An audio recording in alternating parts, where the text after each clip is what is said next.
To everyone tuned in from around the globe, good day.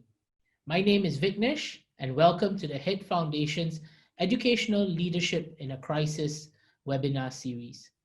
The HIT Foundation is a charitable organization based in Singapore and committed to the sustainable development of Asia in general and Southeast Asia in particular. We support meaningful research, capacity, and capability building initiatives that are innovative, sustainable, scalable, and impactful in the fields of healthcare and education. In this three-part Educational Leadership in a Crisis series, exemplary school leaders from the Philippines and Indonesia, graduates of the HIT Foundation and University of Queensland's Certificate in Educational Studies in Leadership course, show how they have led school and system-wide responses to school closures brought on by the COVID-19 lockdowns. These leaders will be joined by eminent educational leadership scholars who will discuss how we can adapt, contextualize, and apply these strategies in our own settings. This practice-focused series aims to share best practices and relevant, actionable strategies with you, our esteemed audience. Today, we kick off the series with our first session, Mobilizing Your Community. We often hear it said that it takes a village to raise a child. The way in which the COVID pandemic has impacted how students continue to learn despite the unexpected disruptions has truly demonstrated the wisdom of this ancient saying. In today's session, we explore how school leaders, as figureheads of their school and communities, have worked with parents and the wider community to create holistic learning environments in these uncertain times. Those who are tuned in on our Facebook Live feed are invited to post their questions in the comment section of the Facebook Live video, and those questions will be shared with our panelists in the Zoom platform. So without further ado, it is my great pleasure to introduce the series moderator, Associate Professor Vicente Reyes Jr. from the University of Nottingham. Vicente, please. A leader is like a shepherd. He stays behind the flock, letting the most nimble go out ahead, whereupon the others follow, not realizing that all along they are being directed from behind. These are words from Nelson Mandela, and I think now in the pandemic that all of us face, his words about leadership resonate with all of us. I welcome you to our first of a series of 3 webinars in which we focus about educational leadership in times of crisis. This webinar is really a conversation, and we are very lucky to have with us 3 distinguished colleagues who will lead our conversation. We encourage you to participate through the chat questions and later on during the Q&A to share with us what your comments and suggestions and questions are. The panelists for our session today are made up of 2 practitioners, one from the Philippines and another from Indonesia. And the third one is a critical friend, an academic who has had years of teaching experience as well in Singapore. Let me introduce who our panelists are. We have Mr. Sofiandi Effendi, who is currently a senior high principal at Budi Luhur School in Indonesia. Andy has been a principal for many years in primary schools and is now currently in a senior high school. He was awarded one of the best school principals in the region of Tenggara Selatan region of Indonesia. He is one of our practitioner participants for our session today. We also have, as I mentioned a while ago, an academic, Associate Professor Hairon Salleh, who is the Assistant Dean of Higher Degrees by Coursework at the National Institute of Education in Singapore. Our third panelist is Dr. Ronaldo Pozon. He is the school's division superintendent in the province of Tarlac. He manages 428 elementary schools, 74 junior high schools, 69 senior high schools, and about 10,000 teaching staff. So he has a lot of experience in relation to leading people. These are the panelists who will be having a conversation with all of us as we proceed with the first set of our webinar series today. I just wanted to greet our friends from Indonesia, from Singapore, from Manila, the Philippines, and also our friends from Australia, Canada, the United States, the United Kingdom. It seems that we have a very global international audience for our webinar today. We now move on with our first presenter. I would like to call on Dr. Ronaldo Pozon to share with us his insights, the lessons that he has learned and that he wishes to impart to all of us with the idea of obtaining feedback, suggestions in relation to educational leadership in a crisis. Let me call on Dr. Ronaldo Pozon. Good afternoon. I'm Dr. Pozon, the Superintendent of DepEd in Tarlac Province in the Philippines, and I'm here with you to share my experiences in mobilizing our community in our province. So this is it.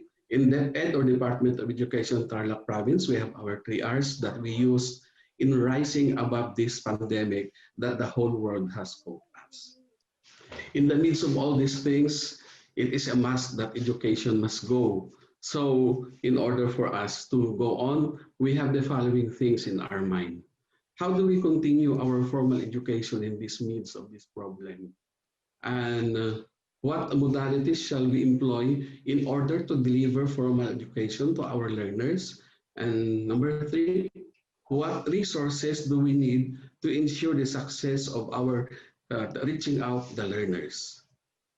So in order to address the following, we have the following obstacles in carrying out all these things. And of course, if we have the problem, we have the solutions. You see, it's rainy season time in the Philippines, Typhoon Dukan. We have our earthquakes also, and we have this pandemic. So in order to address these things, we are institutionalizing our health and safety protocols in the school levels. Another problems that we have to develop technology for the integration of instruction in our learners. So in order to address that, we in the Department of Education with our government, we have to provide technology for e-learning to support our students. We have to do it because we don't do face-to-face now. There is also a problem that data says most of our learners now prefer to have modular learning. So in order to address that, we have to train our instructional leaders to design and prepare instructional materials for remote teaching and of course for home-based learning. To solve this, we have to set up e-learning training teams in the school, in the districts, and of course in the division level, and train all our teachers with regards to the critical and the most essential learning competence the students need. Then there is also the problem of internet connectivity. There is limited access to some of our students. They lack some ICT gadgets, and on the part of the learners, especially those in the far-flung areas. So to solve that, we were able to create or install radio stations in schools. We develop apps, and of course, we use some modules to address this problem. Our synthesis as regards this matter to address our problem, we employ this tri-modal mode of learning modality in our place. So for those with gadgets, they have their internet connectivity, we use the digital online modality of learning. For those who do not have connectivity, but they have their gadget, we use the digital offline mode of learning. And for those who do not have the gadget, at the same time, they do not have the connectivity, we have our printed materials, which we develop in order to give to the students. So whichever modality you're going to use, you will always have the same competences in all this learning. So there will be no loss of skills to be learned and developed in our learners. These are the lessons that we learned in our experience in mobilizing our people. So it is very important that we have to involve our teachers. You see, the innovative material and technology was developed by a teacher in a very small school. So he was able to come up with radio station that could cater to all the students and the schools in their area. So even without any internet connectivity, learning can go on using this radio station, which a school was able to develop. We learned that we have to involve our teachers because their innovativeness will always come out in this kind of pandemic. We also work as a team and we engage our local leaders. The man you see there is a mayor in one of the towns, and he was able to provide television sets, printers, laptop, and other all the school to use it. So our leaders, political leaders, are very important in this matter. So we engage them to the maximum level that we can possibly do because they have the resources that we do not have in our schools. So they are very important in our rising above this pandemic. We also engage our parents because with the parents now having their children at home, they are there to assess the learners. So before doing this, we also train and capacitate our parents in order for them to know their roles and duties when the opening of classes comes October 5. So in this, we had our dry run, we have our tryout, and you would see the successful engagement of these parents in assisting their children in this kind of learning in this midst of this global pandemic. So together we can do it. From the top management down to our teachers, to our stakeholders. This includes from my office down to the teachers, the principals, and the supervisors. We include them in the planning. We engage our partners. If you see the lady speaking, she is our governor, and I am with her team in creating the apps that we will install in the whole province so that all the learners would have an access. So we need to strengthen our linkages and networking with our local government. And lastly, even the smallest unit in our local government, the barangay, are engaged. In this picture, you would see the officials. They lend to us their vehicles, and these vehicles are used in delivering or carrying out the various learning modules that we develop to the far-flung areas. We have a drop-by station in every barangay. We put there our materials, then they will be the one to distribute and retrieve it to the parents. So together we can do it. We have to trust one another. We do when all these things fails. We have one common word that we follow in our division, Tarlac province. We are trusting our principals, because if you are going to trust our school heads, you are in good hands. And of course, we trust very much our teachers, because you will be and we will be in our best hand. When everything fails, when all our preparation fails, the teachers will be our saving grace. But together, we can do it. We can rise above this pandemic. Thank you. Thank you very much, Dr. Ronaldo Pozon, for sharing with us the important lessons that you have encountered as you confront the pandemic.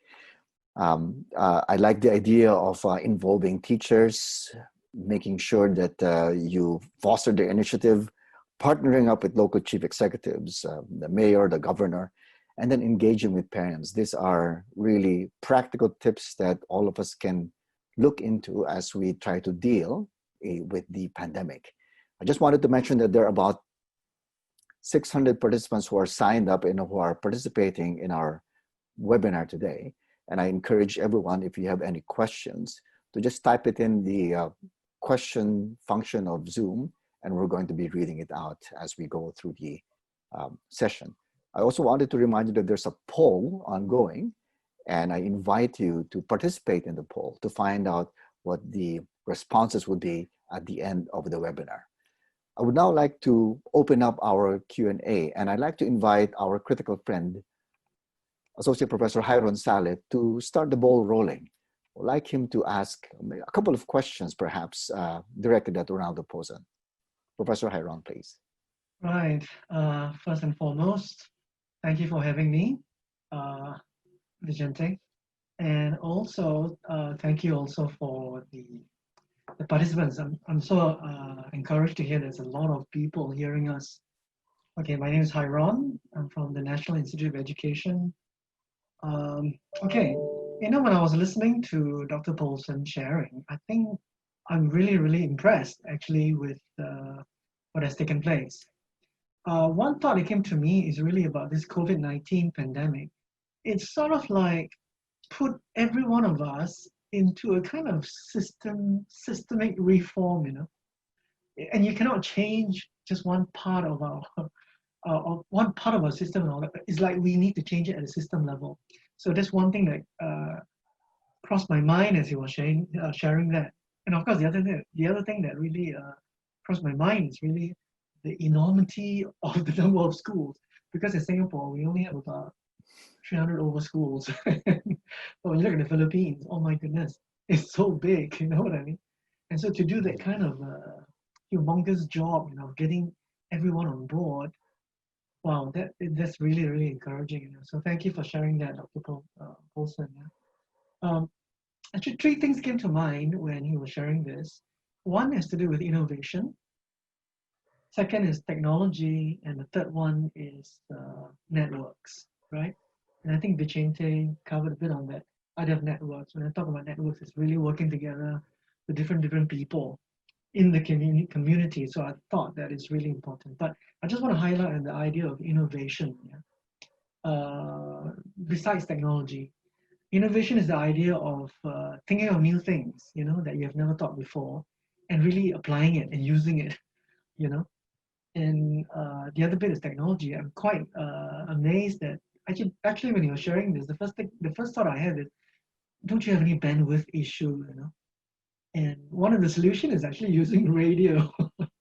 So that was a bit very interesting. Yeah, that was a quick answer to that. I think radio is like old technology, but it is still technology, you know. So that was really encouraging to hear. And I just want to ask a question actually to Dr. Pozen, right? With regard to the networking that you have with parents and with especially teachers, like teachers eventually have to do that kind of, at the end, the kind of e-learning or something like that. So can you tell us more about how do teachers work together to prepare the materials or to prepare the curriculum that is different than what they used to? How do they mobilize each other? Yes, thank you. If you got my last word, I said that we have to trust our school heads because we're in good hands, and we have to trust our teachers because we will be in best hand. How we were able to mobilize them is that we develop or we created teams in the schools who are going to do or prepare for all these things. We identified the learning competences, the most essential ones. From there, we develop our modules, we develop our apps, we develop our learning materials to be installed in that app that we develop. We have our open educational resource where we put our things there. Then we identify the teachers, the master teachers, and the supervisors who will take charge of every subject area by grade level, kinder teachers up to senior high school grade 12, by subject area, they were there. Then when we were able to identify them, we capacitated them, we give them upskilling of their learnings so that they will be well equipped in doing their work. Right, so further to that, I mean, you mentioned something about training your teachers, right? Building their capacity and all that. So how was that done? Who provided the training? Is it teachers among themselves? Yeah, we solving? do it at the office because we have our supervisors by subject areas. Yeah. Okay. And it's very encouraging to hear also that you said that Yes, it's the I was principals that make the saying difference. we have our, yes, they're engaged, especially our supervisors who are specialists in every subject area, and then the teachers who are major and specializing also in these subject areas. They were pulled together and they were the ones who were trained. They trained all the other field teachers so that they will come up with all these things that we needed in delivering education in this time. Okay. Yeah, thank you so much for that. I mean, I just pass it on to Vicente a bit. I mean, yeah. Yes, thank you for that. I just wanted to inform you about the poll that we will be launching or we have launched. The question is very simple. What is the biggest challenge that educational leaders and educators face in engaging with the community? That's actually similar, related to the question that was posed by one of our participants. What is the biggest challenge that education leaders and educators face in engaging with the community? So I invite you to kindly participate in this poll, and later on we'll find out what you think is the biggest challenge that educators face during times of crisis like what we're facing now. We now move on to our next panelist, Sofiandi Effendi. As I mentioned, he is a senior high school principal in Jakarta, Indonesia, and he's going to share with us the experiences that he's had, and the lessons that he has learned in relation to leadership in a crisis. I pass it on to you, Andy. Okay, thank you very much, Dr. Vicente. I would like to thank you to Head Foundation for inviting me. So today I'm going to share some of the things that we did in Indonesia, and I'm pretty sure that this is also able to apply in many countries. So mobilizing community, keep moving forward. This is something that we have to do during the pandemic. And we know that the situation is so uncertain that everyone is like in confusing, like the theme that we're showing up today, the educational leadership in a crisis. So this one is some of the issues that we are facing off. So I'm pretty sure that everybody is losing up with the readiness of the online learning, and we are not ready for this kind of situation. But I'm going to explain in the next slide why we're not ready and why some of the school is ready for this kind of situation. So the lack of the readiness is also moving to the stress of the students and parents, because I was dealing with the primary school for many years, and now during the pandemic, students, parents who have stress is more to the lowest level, kindergartens and primary, because parents are become a teacher. That's going to be a big problem, because they're not allowed to go to school, and the students themselves. But the students is not really stressful, if I may say that, because now currently I'm doing my school leader in the high school. So in high school it's kind of different. Parents are not really engaged, are not really involving, but the students is really stressful with this kind of situation, because in teenagers they need time to hang out with the friends and everything. So, and then decreasing of income. This is economically, this COVID-19 pandemic also is becoming a big issue, that some parents are losing jobs, and then some parents are also decreasing their income. And then this is also reflecting to the school, that some schools are losing up the students enrollment.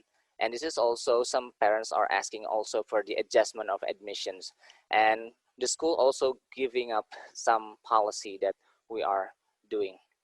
We connect with the teachers. This is the first thing that we do during the first months of pandemic. On March, we sit down together with the teachers, and then we sit down and then we mobilizing everything, teachers and parents and everyone, the stakeholders. But the first one is the teachers. Why? Because they are the one who connect with the students. And then we link with the parents and students, and we give them some questionnaires, we give them some feedback and everything. So luckily we have the vocational school, so we collaborate with the vocational school. So this is related with the technology, with the YouTube and social media. So communicate with the board foundation. This is something else that we have to deal with it. We have to communicate with the board foundation, because everything in the end will go to the amount of money. So the obstacles we face is, I think, when we're facing this kind of situation and we are looking for the answer, looking for the solution. So the solution is the human resource. If we have problem with the human resource, we're going to deal it with we educate them. And we have been using the G Suite for education. So I would like to thank you to Google. All these years we're doing it very good communication, and then we applied G Suite for education. And also now we're doing it with YouTube. So we're live, we're making some learning lesson and everything, and we upload it to YouTube and also Instagram. And some of the activity we're doing it online with the Instagram. So this one is the key learning points that we are actually learn that in this kind of crisis is actually an opportunity to us as an educators to learn. This is our chance to improve our skill. This is our chance to see the other side of the world, that, oh, this is something that's going to be happen 5 or 10 years in ahead. So this kind of crisis is actually opportunity, and then open up the mindset of the teachers. So I always say to the teachers and students, this kind of situation is the best situation that we are having right now. So we have to be very grateful for this. So that's why we have to use this kind of situation with the opportunity, many kinds of opportunity, many kinds of change mindset having, and the efficiency also. So the efficiency of time, efficiency of working, efficiency of anything, the human resource and everything is beyond our expectations. So this one is the key learnings that we are facing on. Now, these are the lessons that we are actually learn during the pandemic. We actually not focus. As a school leaders, we usually so many things to do, so many things to think and do and decide as soon as possible. But the lesson that we learn, we have to be focused and we have to be fast respond. Or no matter what it is, okay, what seems to be the problem? Okay, we have to talk at it and then sit down and then make a right decision. But I know it's not easy, but sometimes we have to do it as soon as possible. So delegate the task. I'm sure that all the head leader is actually overwhelmed with the job. So they have to do this, they have to do that. But now we have to delegate the task to anyone, to the team actually. Share with the team, ask them, facilitate with them, and then ask them to participate, and then ask them to involve and engage with this thing. So give them opportunity, give them a responsibility. So those kind of thing we communicate, and then we did a lot. And then after a few months moving on, we have something, oh, okay, I think this is the right place. Okay, the schedule change. Okay, we do the revision, we do the evaluation, and we involve everything. So this is something that we are actually doing it, and it's happening right now. All the students also engage, and then parents all involving. So every month or every 2 months, we're sending up questionnaire. We're sending up questionnaires to the parents and students and asking how are they doing. So is there anyone in your family get infected, or how is the learning process? Is there anything that we can do? So this kind of personal in touch is giving us an opportunity to do some innovation, to do some changes in a very short time. But it's okay. But that's what's going on right now, because we have to change a lot, because we don't know what's happening to our students, but we have to get to know with them closer, because we cannot meet them face to face. So the best way is using the video call, and then the best way is we're asking them how they do, and then we're losing up some there's something missing, I know, and all of us are feeling the same thing. So I'm pretty sure if we mobilizing everyone, all the stakeholders to involve, this is what happened in the school, this is what happened at home, so we know what happening at home, because we realize also not every family has a great relation with the family. So that is why the school is moving on and ask them to involve. So I think that's the thing that I really want to share, the highlights. So I put it on the QR code. There's that QR code is actually related to my blog. So there's a short points of explanation there and some pictures also. So I cannot put it here. And thank you very much for giving a chance to share. I'm so really excited to hear some of questions from you. Thank you very much. Thank you, Andy, for sharing with us very practical advice and the lessons that you have undergone during this pandemic. I particularly like those 3 points that you mentioned, focus and fast response. I think that's something that all educational practitioners and academics and leaders need to be aware of. And the idea of delegating the task. This becomes a real challenge during the pandemic because we're not seeing people face to face and we're doing the delegation online through Zoom, through Skype. That really offers a lot of challenges. And then the idea of sharing with the team. This is really collaboration in action. So thank you for sharing these points. Let me call now on Professor Hairon Salleh again. By the way, his area of expertise, one of the areas of expertise that Hairon does is professional learning communities. So this idea of engaging with stakeholders is something that he could really shed a light upon us as we continue our conversation. Hairon, please. All right, thank you, Vicente. Again, after listening to Mr. Sofiandi, I think he himself is a principal, and I think it flows very well with what Dr. Pozen mentioned, that the principal make the difference. The school leader makes a big difference on how schools are run and how schools are run efficiently, and especially in response to the COVID-19. And once again, the COVID-19 situation has really created a crisis that requires us to, like what you mentioned, doing things more efficiently, compelling us to learn, and changing mindsets. Yes. That is something very interesting. I just want to pose a question, since you mentioned about mindsets, right? I mean, in your view, right, what is the main thing, right, to help as a school principal? What is it that you must do as a school principal to help teachers be adaptable to the current situation or even future situation? Oh, yes. Thank you, Dr. Hairon, for the questions. So this is very interesting questions. This is something that we do every year. We have the personal development. It means we give them new skills every year. So some teachers, because we know that every school we have some teachers who doesn't really accept that, especially with the technology. So for now, for some teachers who doesn't really interested or who doesn't really into the technology, they have to get into the technology. So that's the biggest lesson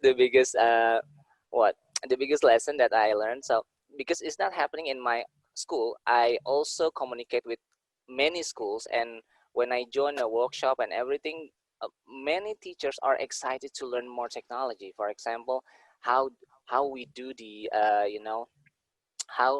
what should we do for the ice breaking online? So this is something that, okay, we can do it and face to face, but what about online? What should we do to make the presentation more interesting? So it's something that changed the mindset though. So all the teachers is move into the same direction, and they face that this is the future. So the future, we cannot do this face to face again. So we have to be prepared with the online things. So that's yeah. Adding to that, I mean, I'm just curious. In your school, do you have like a PLC, professional learning communities, where teachers come together regularly to talk about teaching and talk about student learning and how to go about improving their day-to-day teaching? Do you have that in place? yes, we have that in our school. So we usually, you know, gather them with the based on their major. For example, science, and then social, and then art and everything. So they sit down together and then communicate. And they usually have a kind of activity, not only reflection for the teaching learning, but it's also some kind of activity based on their major. So this is also happening outside the school. So outside the school, we call it MGMP, or the community of the teachers of English or Indonesian or everything. So that's what happening outside the school. So in my school, we usually sit down based on the major, because high school usually we have science and social or language or things like that. Okay, now, can I end by my comment with a question? This is something futuristic, not just for you, actually for every one of us, including myself, because I'm still thinking. Once this COVID is over, okay, what can we do to sustain this this whole momentum, you know, of being efficient in what we do and being continually learning as an organization, and this continually changing of mindset? I mean, as a school leader, what do you think you can do? Yes, thank you, Dr. Hairon. It's a very interesting. This is something that I really think every year before the pandemic situation.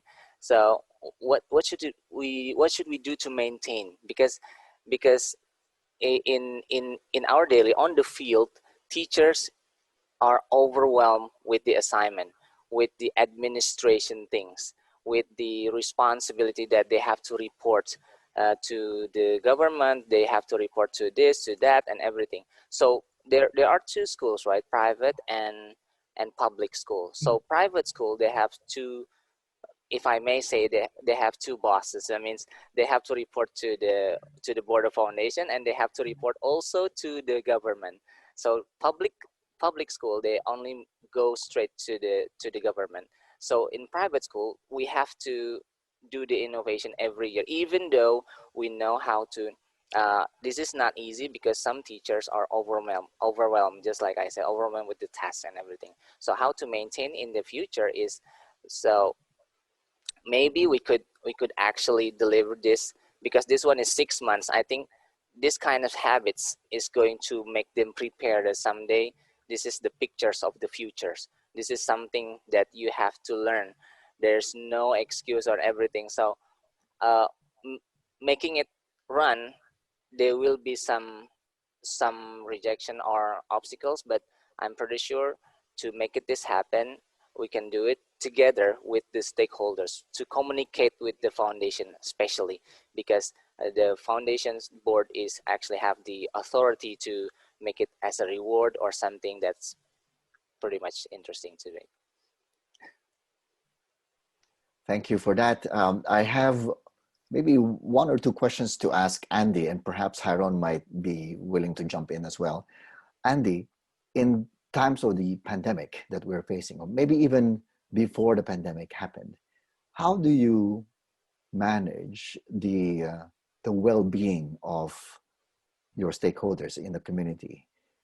How do you manage the well-being of teachers, the students, and parents, and also yourself, right? So, and this becomes much more pronounced during the pandemic when there's a lot of stress and there's a lot of uncertainty. So how do you manage the well-being of your stakeholders? This is a question from John Cedric, one of our participants.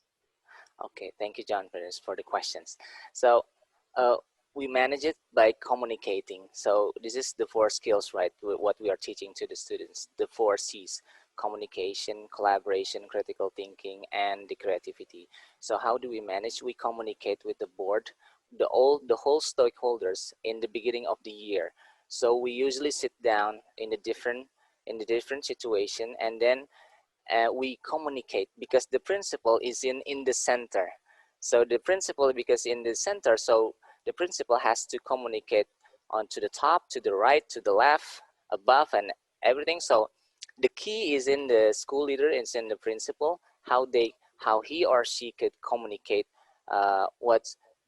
being the goal. So the vision and mission of the school is become something that we have to achieve, that we have to go there at the same time.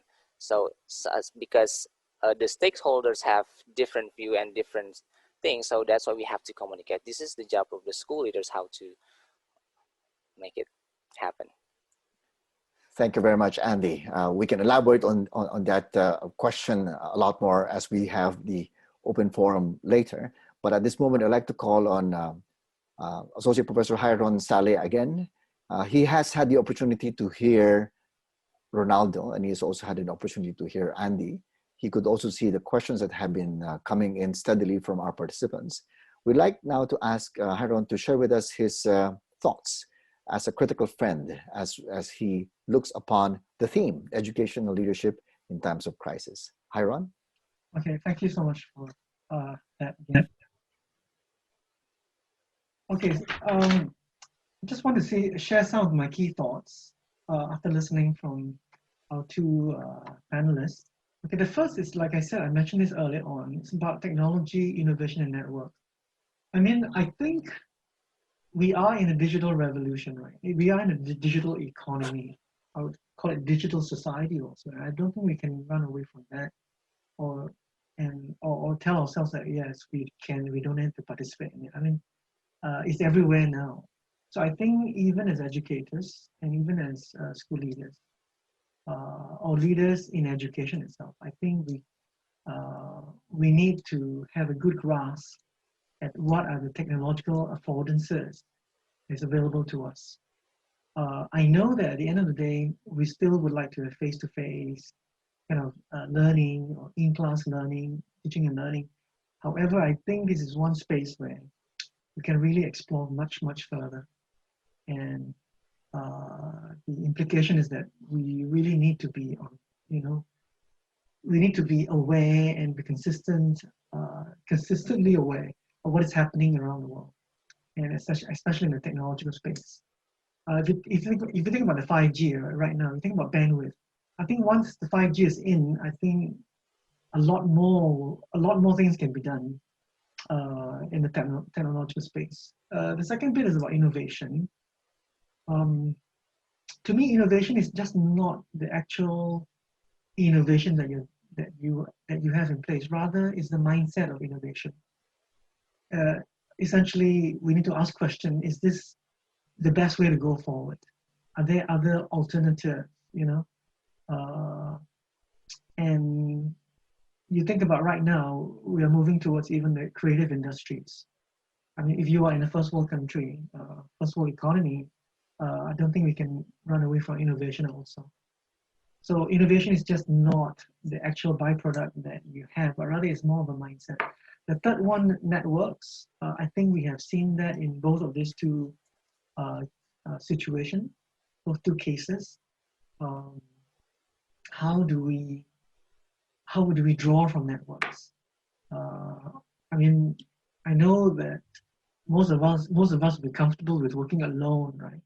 Even as school leaders, you're so busy and all that, but this is the fact of life. And the more complex the world is, I think the greater complexity in terms of networking that we need to have also. We cannot do it alone. That's the thing, because the demands of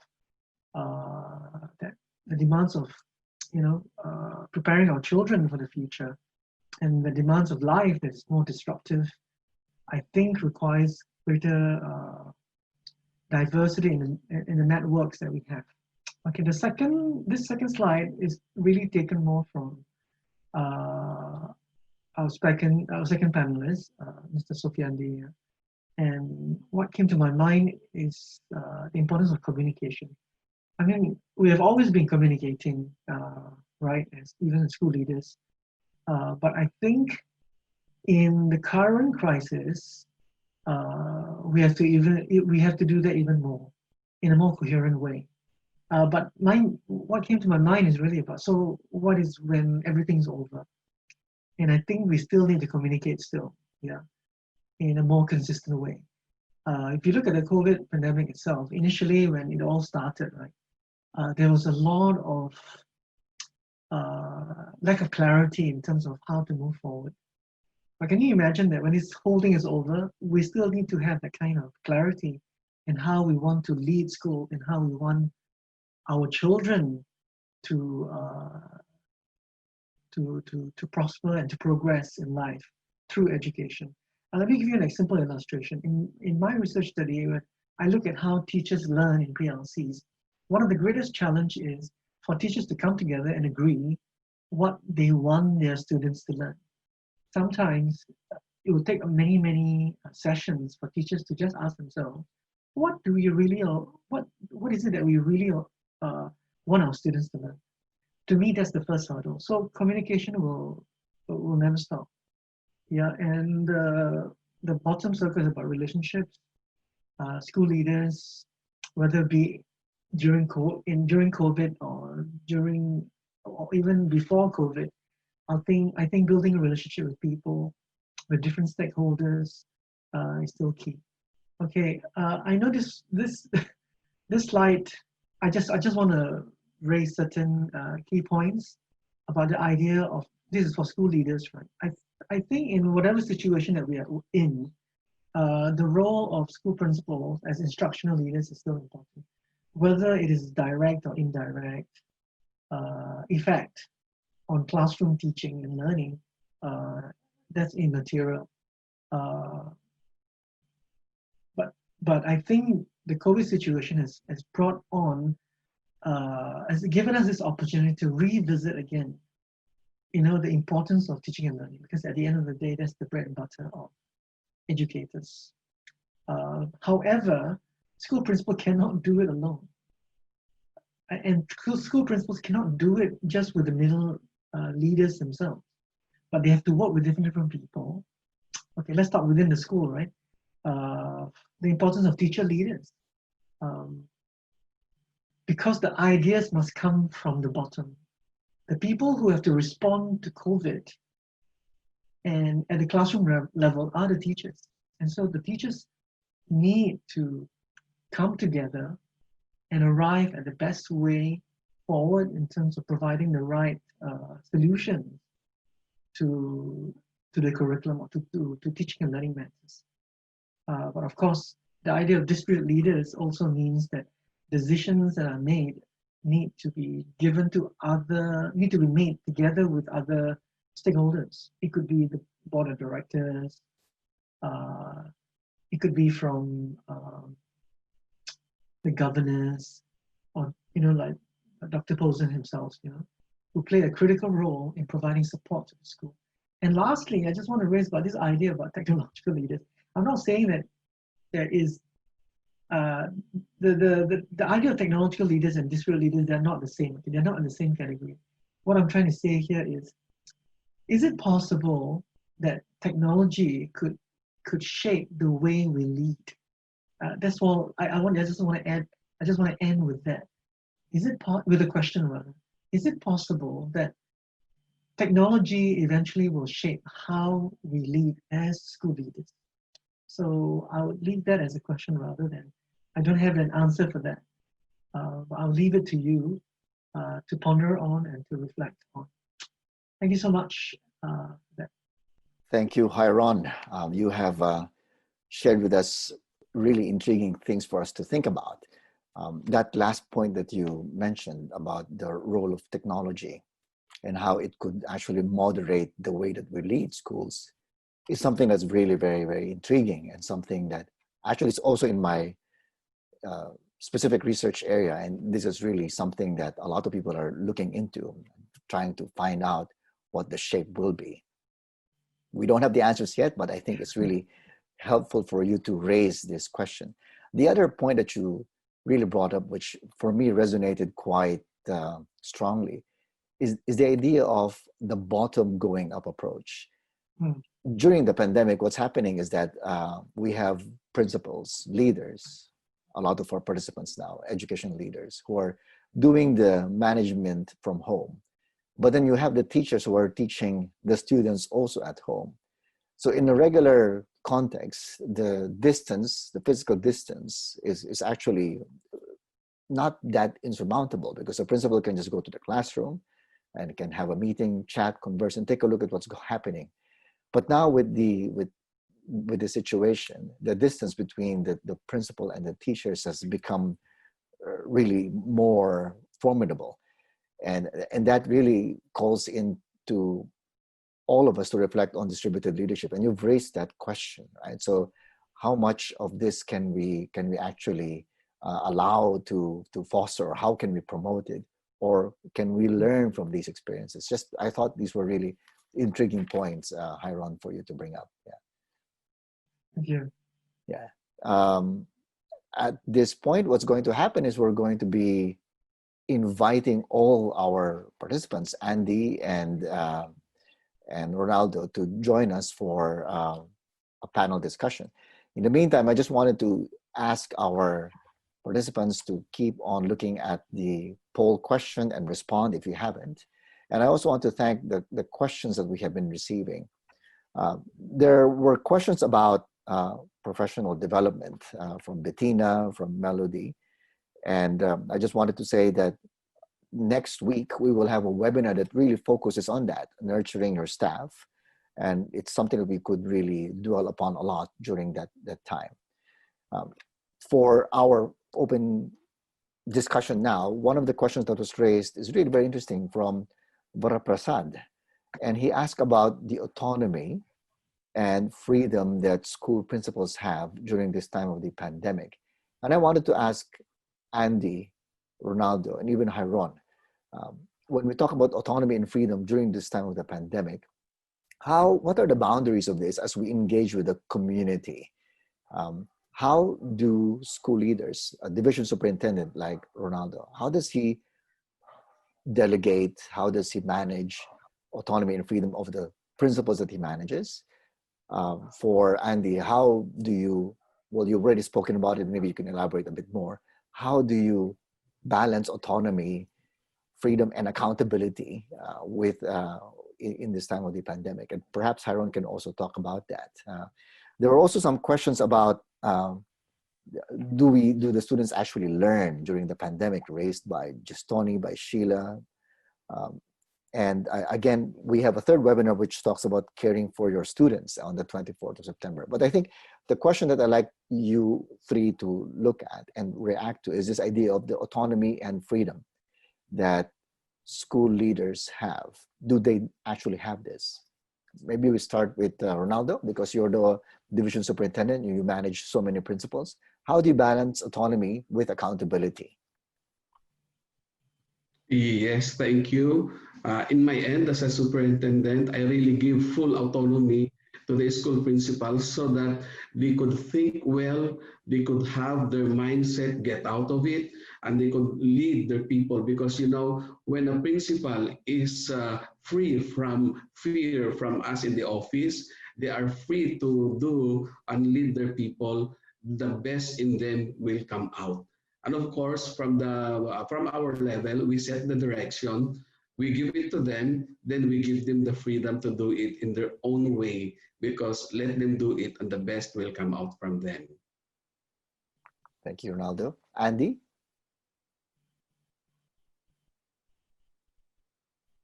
Andy, I think you're muted. Yes, thank you, Dr. Vicente. So this is actually something that we are facing it right now, especially in Indonesia, because our Ministry of Education is giving us a freedom to develop our school. So this is something new what happening in this new academic year. So for example, we don't have anymore the final examination by this year. It's supposed to be next year, but because of the pandemic, so we don't have anymore the final examination.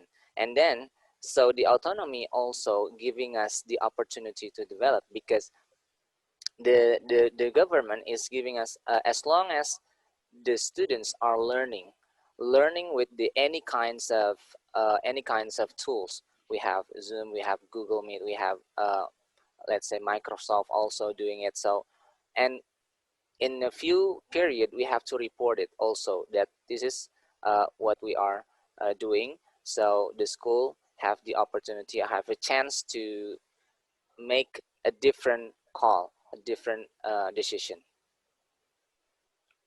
Thank you, Andy. Yes, yeah. Hairon?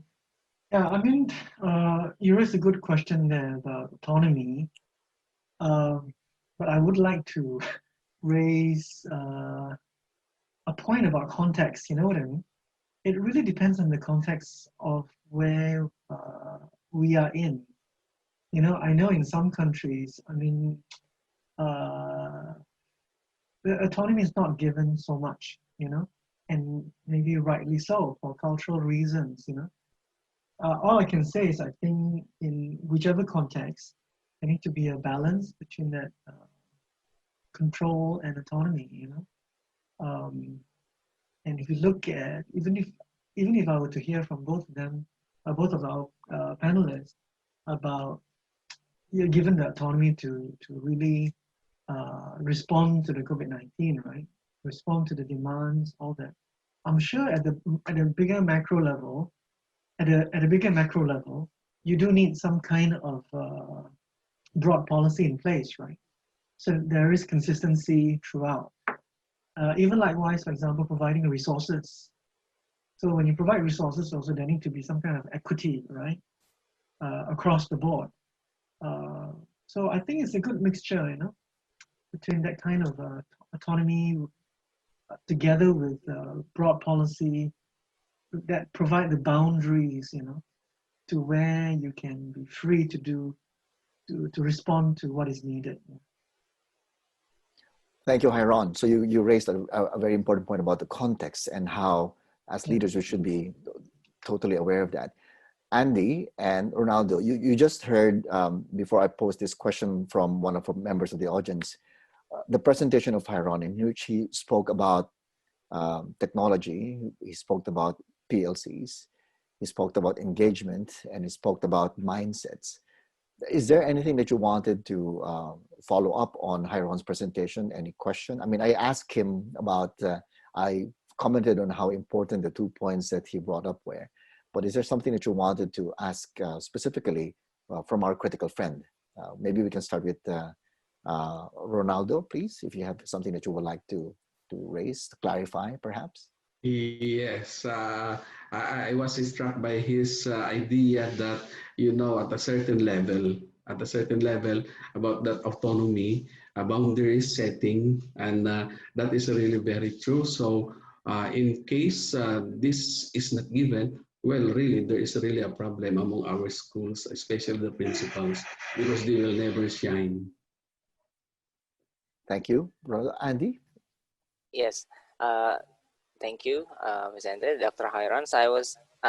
I'm very interested in the technology things because some of the school leader are really not engaging with this kind of thing. So when you showing out the slide about the technology and the mindset and everything, so it giving us a mindset that education is, as a school leader, we have to know many things, that because we are the one who's supervising, we're the one who's going to look at it in the field and then report it to the board and everything. Thank you. I think that's what I want to say. Can I pose a question instead, right? Kind of a challenging question. We talk about technology, and technology usually requires some kind of electricity. So I saw some of the question and answer, actually, a comment, you know, what happens if there's no electricity? Okay, I can take it as no electricity because there's no power source to it, maybe, right? Maybe I can ask Dr. Ronaldo Pozen to respond to this. What happens if there's no source of electricity? Yeah, that's really a problem if there's no source of electricity, especially in the delivery of learnings now. We have to let our school principal develop their own. Some of our schools now, they are anticipating these things.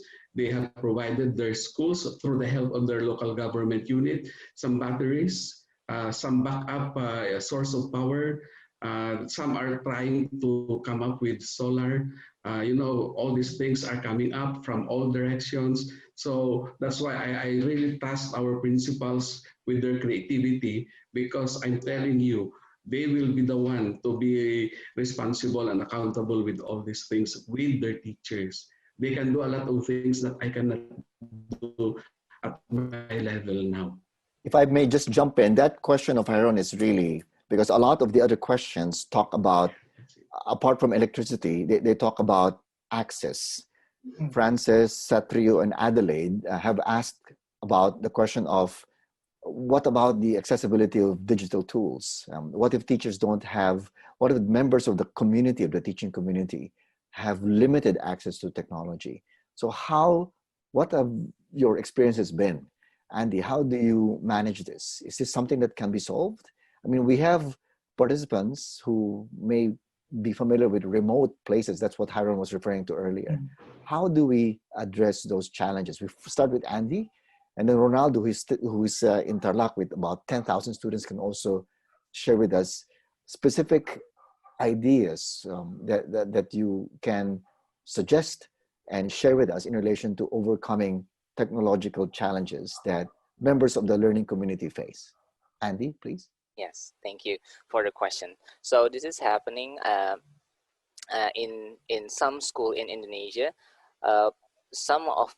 In some area they don't have the electricity. So this one is related with the electricity and the technology. If some area doesn't have the electricity, they usually make a small group. So I know this is something. There is a risk to do it, but these small groups, the teachers are coming into one of the students' house, and then they sit down and then discuss about it. So it's something very traditional that they are doing in some area in Indonesia. And so what happens if they don't have the tools? They don't have the things to communicate. So this is something that we are actually never been through that kind of situation, because our school is actually in the middle. So most of the students and everyone has the gadget, the tools that they're providing it. Yes. Before we ask Ronaldo to respond to that question, I just wanted to announce the results of the poll. And I think now our friend Jasmine is going to be sharing it with us. Yes. What is the biggest challenge that education leaders and educators face in engaging with the community?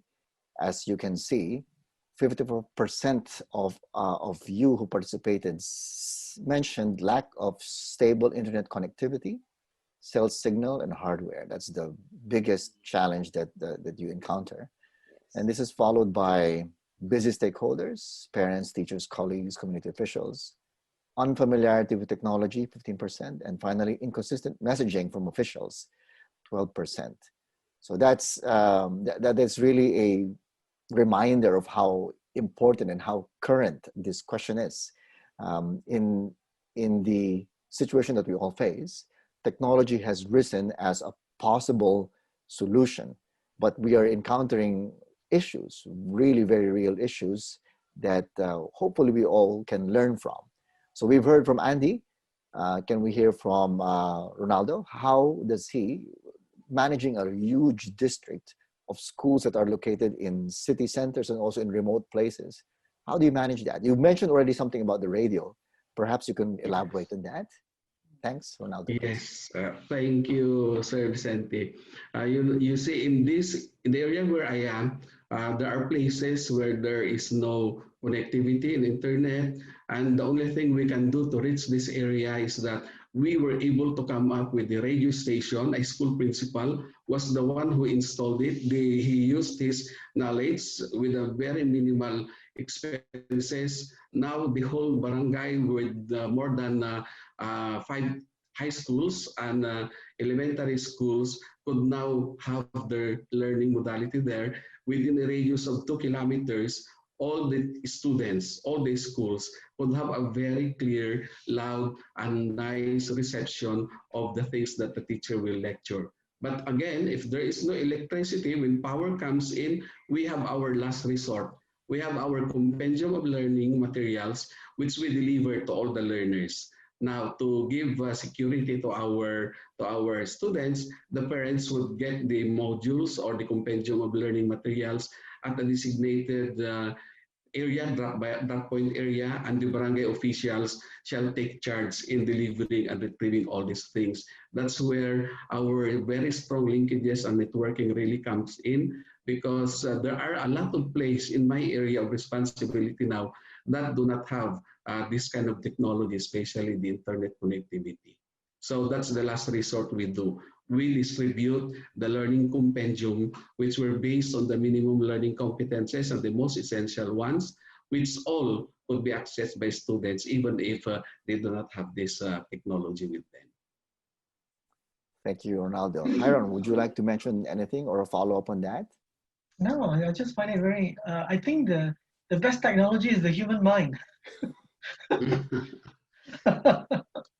And human mind and human determination, you know, human creativity. Yeah. So those responses that, particularly what Ronaldo was saying, was that if technology fails, which may happen more frequently in more remote regions of perhaps the Philippines and maybe some parts of Indonesia, then they resort to actually delivering the learning packets to designated areas, and then parents and members of the community pick these up and then use it accordingly. And I think the question that comes naturally after that is one that was raised by some of our participants. How do we now really know that they're learning? How do we engage the community, the parents, particularly in this regard? How can we make sure that the materials that have been delivered to their communities, in the Philippines they're called barangays, these are the local, the most basic community. Now, how do we as leaders manage or make sure that learning is actually taking place? Is this something that is almost impossible to do, or is this something that you have taken steps to address? Ronaldo, let's start with you. Yes, of course, we have to ensure that our learners really learn the most essential competences that they needed to have in every grade level where they are. So we give them some practice exercise, we give them mental calisthenics, and of course, at the end of the day, there is that unified examination that the division office will give to all the students to measure how much they really learn. Andy, would you like to jump in to that question too? Yes, I'm sorry. I think I lost my connection a few seconds ago. Right. So Andy, it's one of the realities that we face now. That technology sometimes is buffering and connection. So the question we had was, Ronaldo just talked about what they do when technology fails, just like now what happened, right? So they actually deliver the learning materials to communities. So one thing is delivering the learning materials. Another thing is finding out, do the learners actually use this? And if they do so, do they use it properly? How do we know that they're learning? How do we engage with the community? I'm talking about the parents here and other members of the community perhaps. How do we engage with the community to make sure that the learning takes place? Is this something that's impossible to do, or what have you done in your context?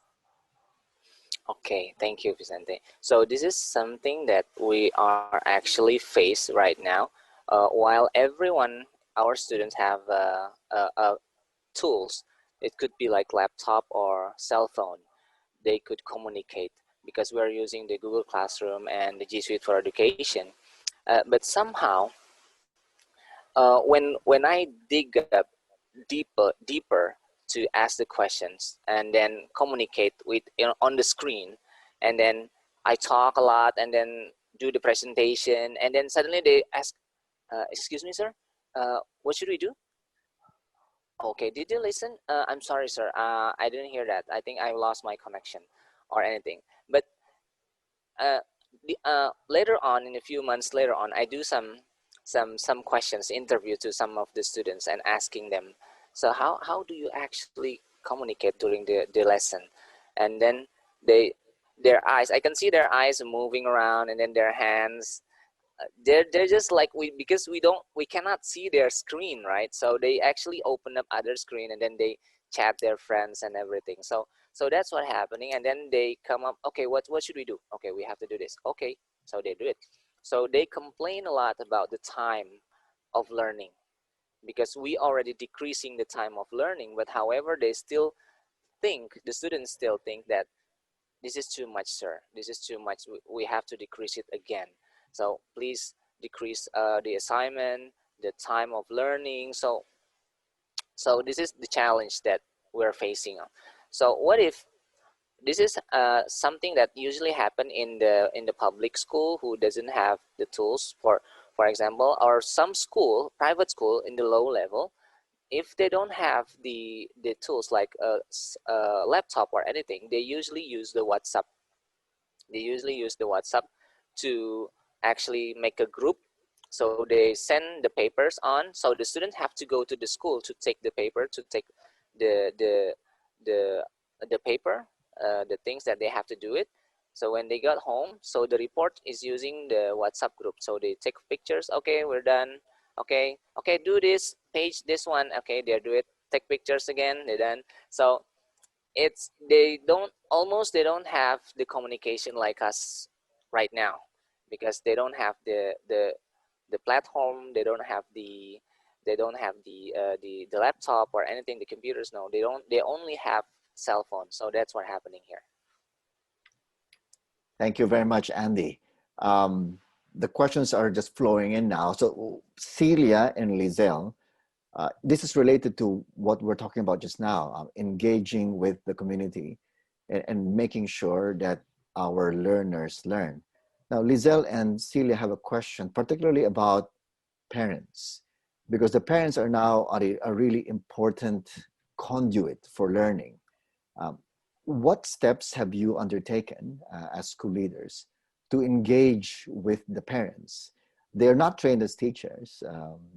They're just thrown into the situation like most of us. But what steps, what have you done to try to engage with the parents? Perhaps we talk with Ronaldo first, maybe parents and other stakeholders. And then if Hairon wants to share some points as well, that would be really very welcome. Ronaldo? Yes, thank you.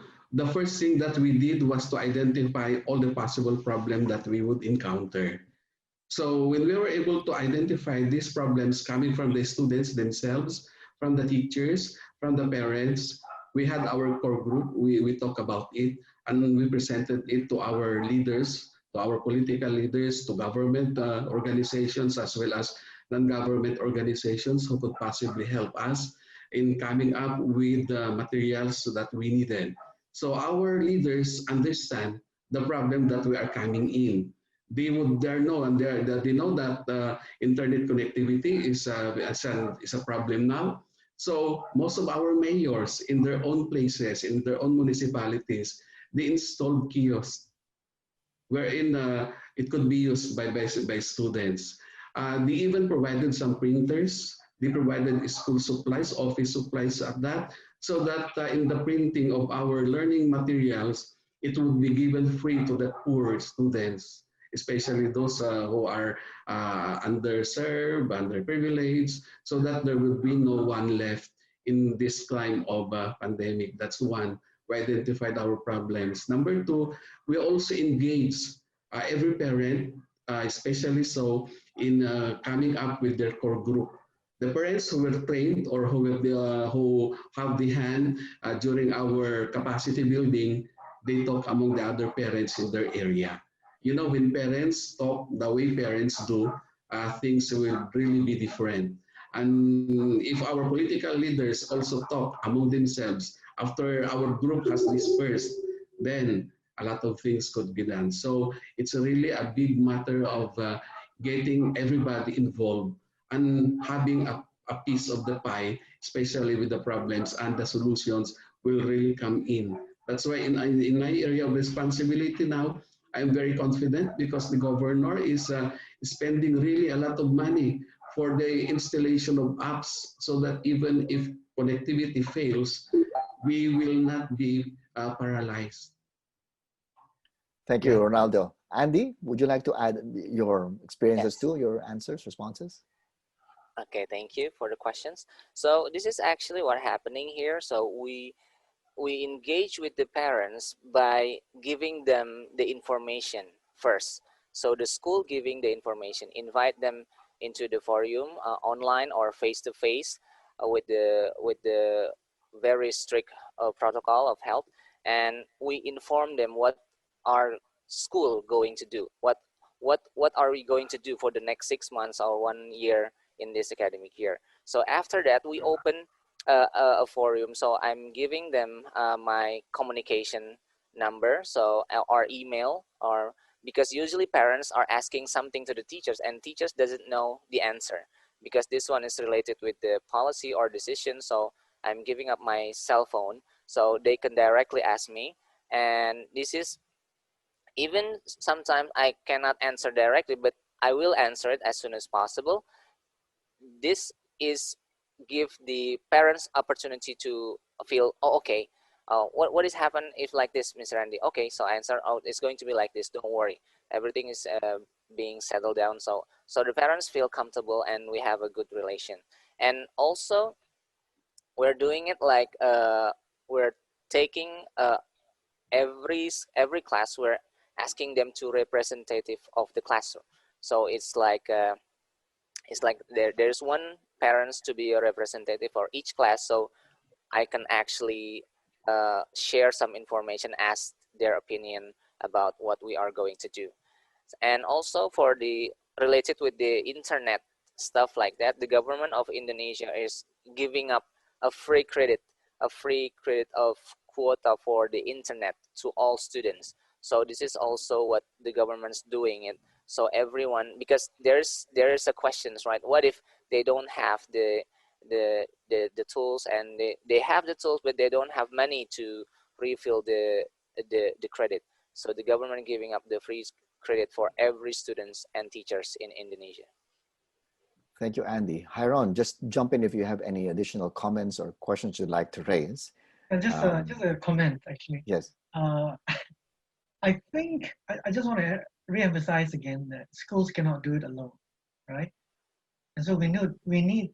I think every school will need to draw resources from different stakeholders. Of course, the big one is from the government. Yeah. So the first thing to do is get sufficient funds.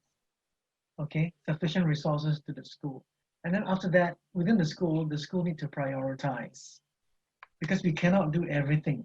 Yeah, so we do need to prioritize and strategize how we want to make use of those resources appropriately. Yeah.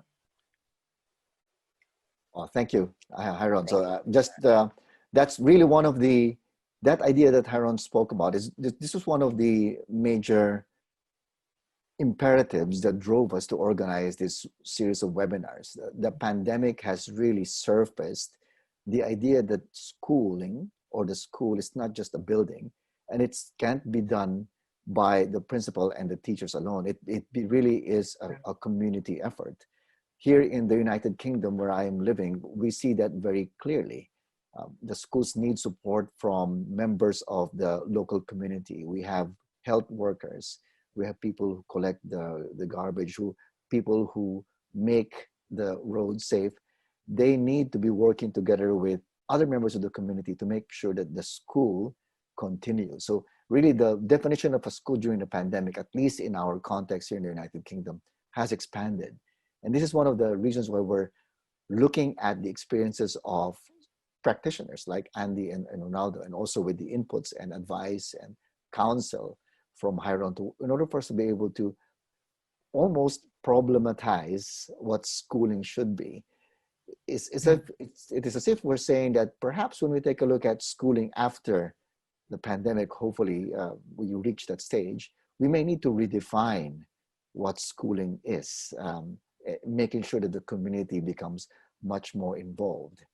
We're almost reaching the end of our Q&A, and perhaps one final question which I'd like to address to all three of you panelists.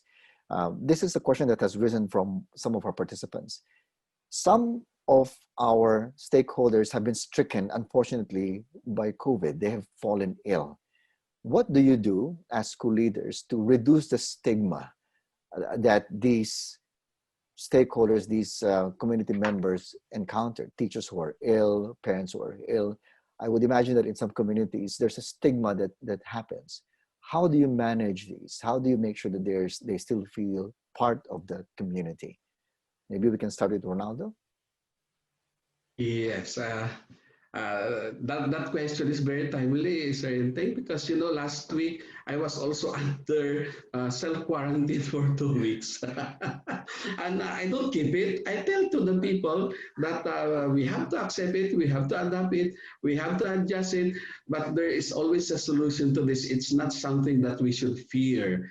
It's not something that we should discriminate people for the fear of we will be contaminated of what. Because the government is doing everything it could possibly do to put things under control.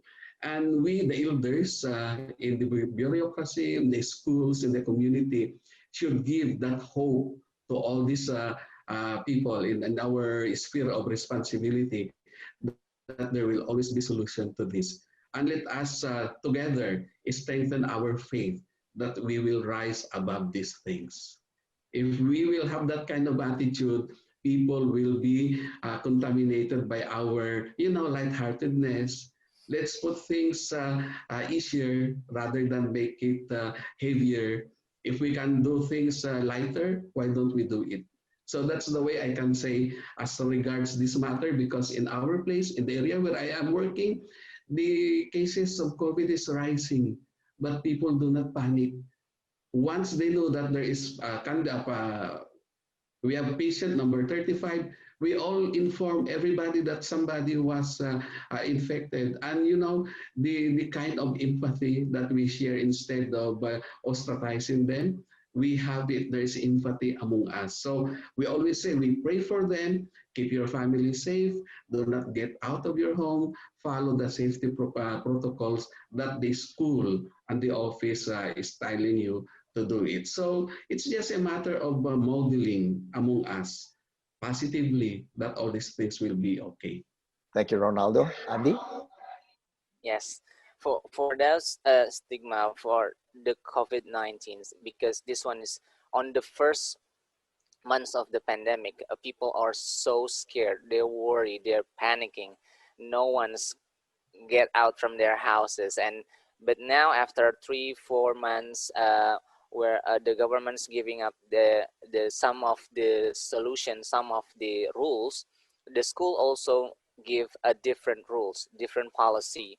So on the first step, everybody is working from home, but after the meeting, the board is asking all the principal from the lowest level up to high school, and there we sit down together. We cannot do this with too long period, because the school has to be active, so we make it like 50% coming to school and 50% is not, so on schedule with the health protocol, and then with the very strict protocol, so social distancing and everything. So the school is still alive, so people are coming to school, but only 50%. So that is something that we actually ensure that when you feel unhealthy with the temperature shotgun everything, so you're not allowed to go to school. So every day we updated the staff and teacher situation by filling it a form to know that their situation, how is your health going on, and then blah blah blah. There's a link that we ask the teachers to fill in. I think Thank that's you, it. Andy. Thank you. Yes. Hairon, do you have any points? Just about, well, I think both of them is allude to the importance of clarity, isn't it? Clarity in the purpose of the current situation, what is our purpose, and clarity in the communication. And once we have that clear, I mean, there won't be any miscommunication or misunderstanding. Thank you. So that wraps our Q&A. I thank the panelists for sharing with us your insights, Hairon, Andy, and Ronaldo. I now call on Vignesh from the Head Foundation to provide us with the closing remarks. Thank you very much, Vicente, and thank you very much to our three panelists for a very enlightening, enjoyable, and inspirational webinar. Ladies and gentlemen, before I close today's webinar, I'd just like to address a few administrative questions that have been raised A number of you have written to us and asked about the issuance of certificates at the conclusion of this webinar. We at the HEAD Foundation will be issuing a certificate of participation for those who request and have attended all 3 webinars. During the last webinar on the 24th of September, we will be making an announcement about how you could apply for the certificate, which we will send over to you. That is one matter. On the other, I think many of you have been watching this on Facebook Live, and we thank you very much. We do hope that during the next session, there'll be enough space in the webinar for you to join us. But if not, we will once again be broadcasting this on Facebook Live. So on that matter, ladies and gentlemen, I would just like to thank our participants and our panelists and our speakers for the enlightening session today. As I shared in the beginning, this is just the first of a 3-part series. There are many of you who asked questions about the professional development and the nurturing of educators, teachers, and staff during this pandemic. Next week, we'll be honored to have Professor Alan Walker and a school principal from Indonesia, Diana Venci, and from the Philippines, we have Domingo, who will be joining us to share their perspective and their views on what they have been doing to ensure the growth, the professional development, and the well-being of the teachers and educators. So do join us next week on the 17th of September. Same time, same channel. So thank you very much, ladies and gentlemen. And once again, from the HEAD Foundation, have a pleasant day ahead. Thank you.